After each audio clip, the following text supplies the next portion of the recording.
Ons almal voel met tye skuldig. Want ons weet mos, ons probeer om altyd die regte ding te doen en te sê, maar ons kry dit eenvoudig nie reg nie. Ons word steeds kwaad, ongeduldig en is soms lelik met ander. Ja, nie een van ons is engeltjies nie. Daar word die mooi storie vertel van 'n dogtertjie wat een aand 'n droom gehad het.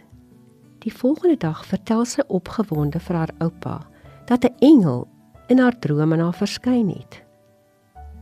Die oupa het eers niks gesê nie. Dalk is dit maar weer een van haar fantasieë, het hy gedink. Maar die ou man het al baie vreemde dinge in sy lewe gesien en besluit tog om haar verder daaroor te pols. Na storietyd die aand vra hy haar om, wanneer die engel weer aan haar verskyn, om te vra om vir God te vra wat die sondes was wat hy daardie aand op sy knieë gaan bely.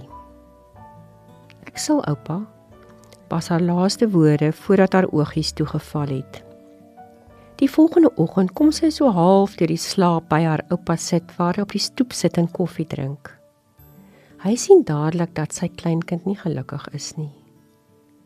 "Wat is fout, my kind?" vra hy baie versigtig, terwyl hy haar op sy skoot tel. "Die engel het weer in my droom verskyn," sê sy.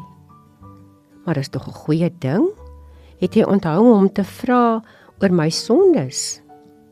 "Dis die probleem, oupa.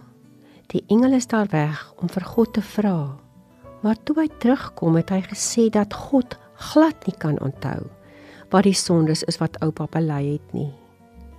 En nou gaan oupa nooit glo dat dit regtig gebeur het nie." Die oupa het lank stil gebly om die waarheid in te drink en in ootmoed net weer daaraan gedink. Hoe groot is God? Dat hy nie net vergewe nie, maar ook van al ons sondes vergeet. Met 'n traan in sy oog het sy vir sy kleinkind gesê, "Ek glo jou, die engel was daar."